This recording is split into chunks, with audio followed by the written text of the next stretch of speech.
Hello, Blendies. Welcome back to my review, and also welcome to the newcomers. So, finally, another horror figure review, as I usually did.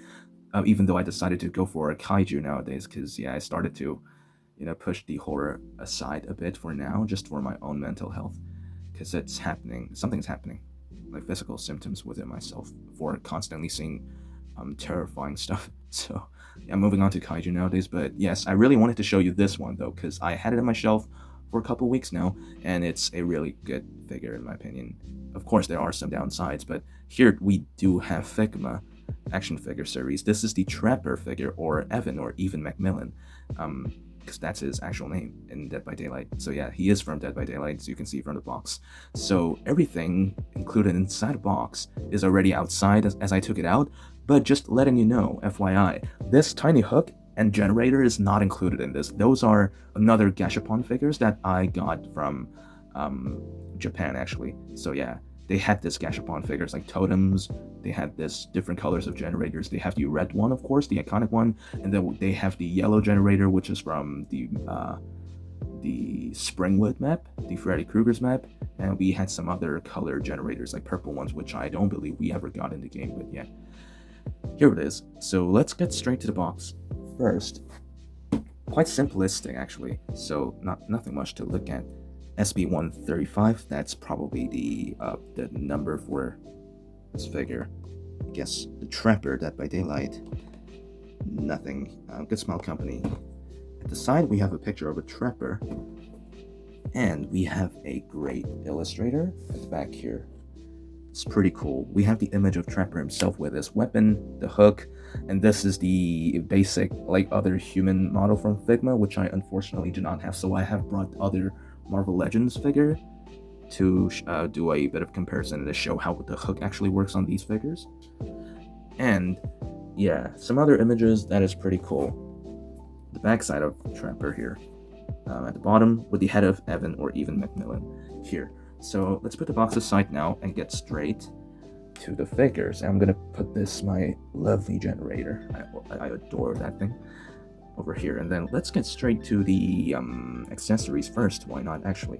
So yeah, I want to take this weapon out. By the way, this is the basic hand that comes pre-attached when you buy this figure and open this figure for the first time. On the other end, I have the weapon open hand, which is not supposed to be there when you first open it, but instead we have the open gripped hand, which is this one. No, never mind. This one. This is what comes attached when you first open it. It is pretty cool. Nothing crazy going on, but a lot of blood, that is for sure.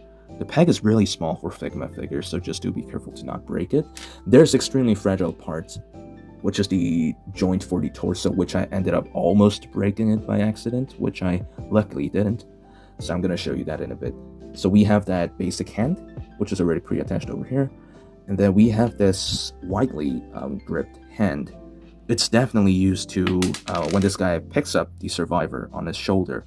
So definitely a useful hand accessory. Why do I keep dropping these?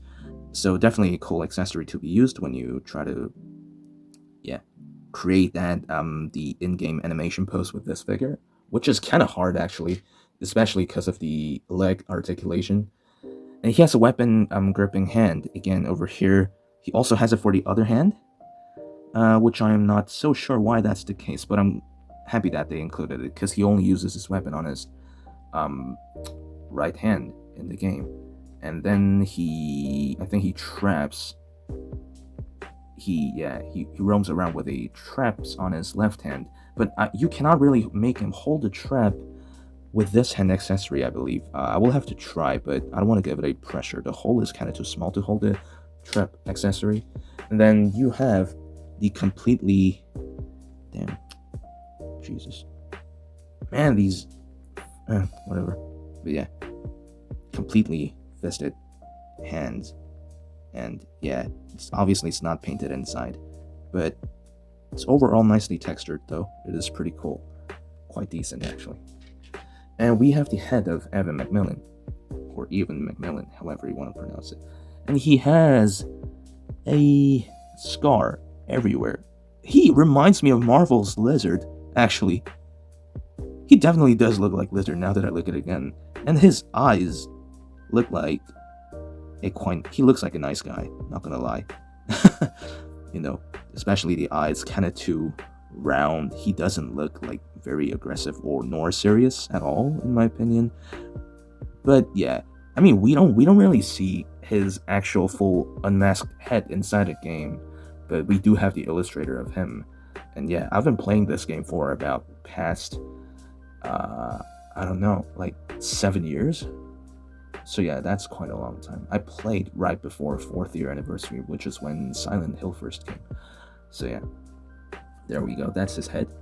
I want to get to the weapon now. His iconic weapon. It is really nicely painted, especially the blood. It's glossy. Love the painting there. And the handle is somewhat, quite simplistic. But there's blood at the other side. He uses this to mori the hell out of people. And it's such a cool weapon. And so-called trapper, of course we need the trap itself. So these parts move when you press it, that's cool. But these don't move at all, these parts over here. This part, maybe, no it does not. So a little letdown, but it's too thin for it to be articulated, that is for sure. But if it was, I would have been fascinated, because when I first got this figure, I kind of expected this to articulate, but kind of sad that it doesn't. But I'm fine with how this ended up looking, because it definitely looks cool. Definitely usable to use it against any figures that you want to use as a victim. That is pretty cool. And then we're gonna get to the hook. This is the basic base. So you just attach this to the peg over here. Very basic Figma base. So let's put that aside. This is really nicely made. This is actually my most favorite accessory that is included inside this entire figure set over here. Really nice. I cannot imagine how massive this would have been if it was fully sculpted, because this itself is already heavy. It's heavier than the figure itself. And it's chunky, it hurts when you smack it on your finger. I don't know why anyone would do that, but yeah, it's really nicely textured too. Look at the woods, really nice. Weather rings, yes. Look at the ropes. It's not made in actual rope, it's all sculpted and painted there. It's really nice. This hook part unfortunately don't move forwards and backwards. I wish it did. And for its size and considering how thick this is, it definitely could have been articulated in my opinion. And the hook is nicely done. It's not sharp for purpose, because this is used a peg. This hook is a peg so that you can attach other figures, which I brought. I brought this figure because this is the only figure I have in my entire collection that has a peg hole at the back.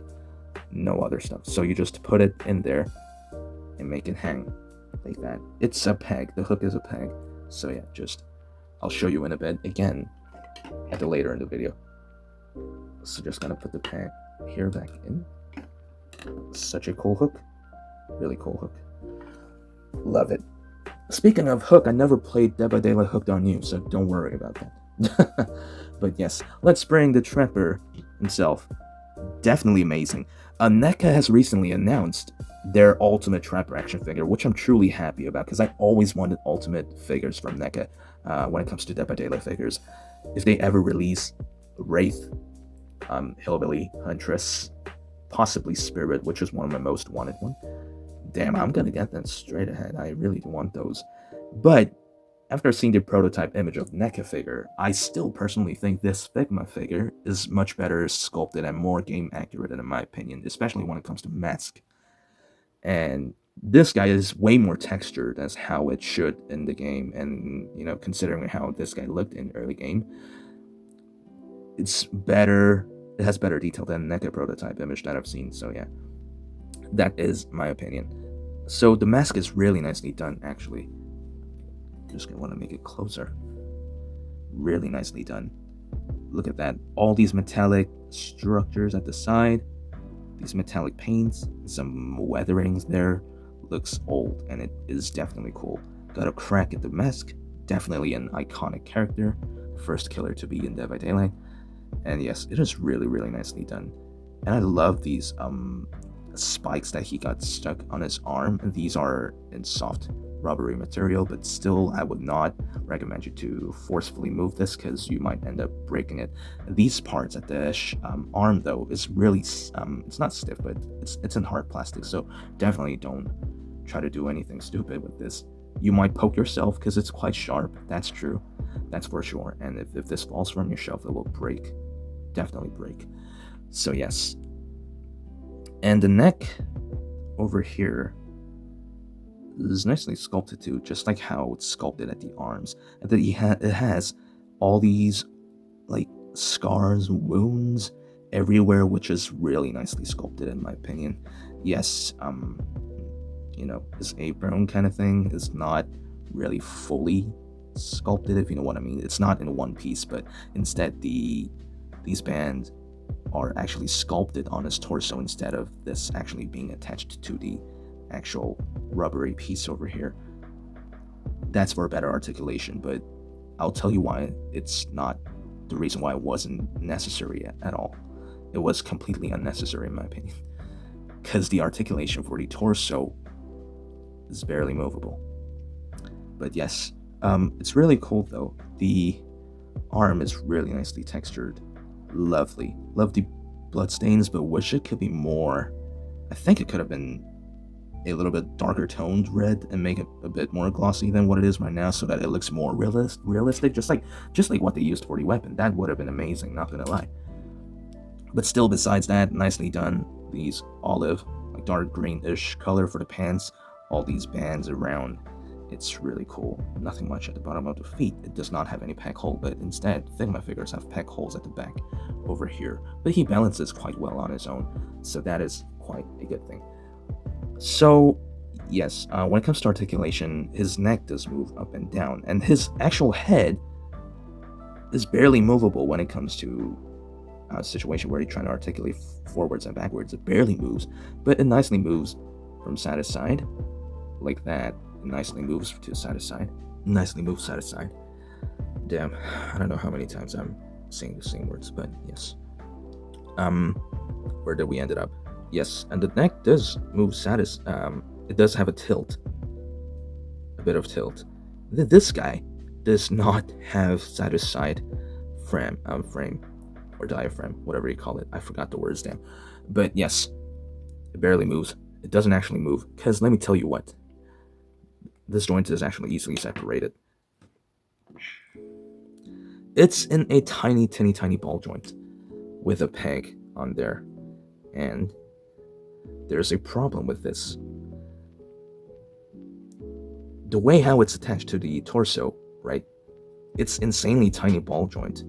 And then when you want to move this torso side to side, you have to fully rotate this to the side so that you can use this peg joint and move it up and down or side to side, however you want to articulate it.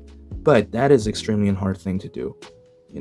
I always keep the joint to the front so that I can move the torsos up and down, but this is still extremely limited. The joints are stupid on this thing. I think I never really said or called any joints stupid until every single review that I've done for the past few years. But this is completely stupid. Like, this peg is so useless that it goes all the way inside to the torso, the lower torso section over here. So yes, there we go. It's fully attached. But earlier we have seen the tiny ball joint that was used to articulate the top torso. Yes, that means it does move side to side just fine, but not much forwards and backwards. Look at that. It's so useless. Like the peg that they have used, the joints that they have used for the torso is completely useless in my opinion. So that was one hell out of big letdown for me. And the peg itself is really fragile, because Figma joints are quite well known to be fragile. They are small. These guys, some of them are mostly smaller than 6-inch figures. They are really small. So just do be aware of that. Every time you articulate the torso, just be aware you might break it. Do be careful. The arm is nicely made though. It's in ball joint, so it moves around 360. It does go up about that much. It does have a side-to-side rotation. It has single jointed arm, but which does move a lot, so that is quite cool. And these iconic Figma joints, again, these round joints, you cannot really do anything about it. When you look at it from the side, just gigantically pops out there. It's exposed, and that's just Figma doing Figma. Figma being Figma. if that's what I should say. But yeah, there is no waist swivel or anything, no drop down joints or anything for the leg. And because of the piece over here, it limits the amount of leg articulation that it can move forwards. It's only up to about that much, not even 90 degrees. But yeah, it does move back about that much, which I don't think Trapper ever does in the game, from what I remember. But the leg does have side-to-side rotation, not a lot though. Single jointed leg, which goes up about a little more than 90 degrees. And we barely have ankle pivot on this thing too. And yes, barely moves forwards and backwards, but glad that we do have the toe articulation. That is cool. That is a cool thing. Toe articulation is always welcomed for my collection. But yeah, fuck. No scuffs or anything. Jesus, I hate scuffs. I hate it when figures fall. But yes, let's put the weapon back on his hand. And yeah, let's try some stupid shits, actually. So yeah, well, let's try to make a pose where he cleans his weapon once he hit the survivor. And the articulation is actually not as great as you think for the arm as well. It's a little limited, and I think it's not as good as Marvel Legends either. Maybe it depends on what you're trying to pose. It's kind of hard to make it to the angle that you want, but you get the idea. It's a little wrong, but you get what I mean. You can do these kind of things where he cleans his weapon like that after hitting the survivor in the game, and he does, and then puts his weapon back. And this weapon tend to fall apart from the hand, so just keep that in your mind, which is annoying. And he walks again towards the survivor. And since we do have the generator, let's try some stupid stuff. We can make him kick the gen, which is definitely not in scale. It's supposed to be way bigger, but that's a Gashapon figures, and Gashapon figures are small. So yeah, keep that in your mind. Yeah, if you want these Gashapon figures or these any other Dead by Daylight merch, it's Japanese website that you always have to search it for. That's where I usually get mine. But yeah, you get the idea. You can make him kick the gen. The generator's too small for this Trapper, but of course, you know what I mean. You can make him kick the gen twice. And yeah, let him hunt for the other guys. And so-called Trapper. Of course, we do have to use the trap, but the thing is, his leg, aforementioned, we have seen together, it's extremely limited. He cannot really, do much, not gonna lie. But he definitely does not uses his trap like that. That looks like he's breakdancing. That's definitely not how it should be done like that. It looks like he's trapping his own hand. The torso articulation is definitely bizarre. And his leg articulation, like the inner thigh articulation, is definitely not great as well. So yeah, I think Figma figures, based on all the other Figmas that I've been collecting so far, I think they are way more focused on the details instead of its articulation. That is for sure. So yeah, just keep that in your mind. If you want a greatly articulated Dead by Daylight figure, currently this is the only action figure that's available so far, unless NECA one comes out at Q4 this year, I believe. But I'm not so sure. I don't think NECA's Ultimate Trapper will have a great amount of articulation as well. That's my prediction, because I've been collecting NECA a lot recently before I have done some Godzilla reviews. And yeah, well, finally, before anything, we wrap everything up, I want to bring this big time Spider-Man to make this guy get hooked on the hook. How beautiful. And make it look like he's struggling, like in the game. I wish Figma or NECA releases a survivor figure from Dead by Daylight, also an accessory pack with generators, totems, the hatch, and some blocker pieces actually as well. Those will be pretty cool for making up your collection better. Of course, not the best pose, but you get what I mean. It looks like he's just laying down, chilling on the hook. Spider-Man doesn't easily get hurt.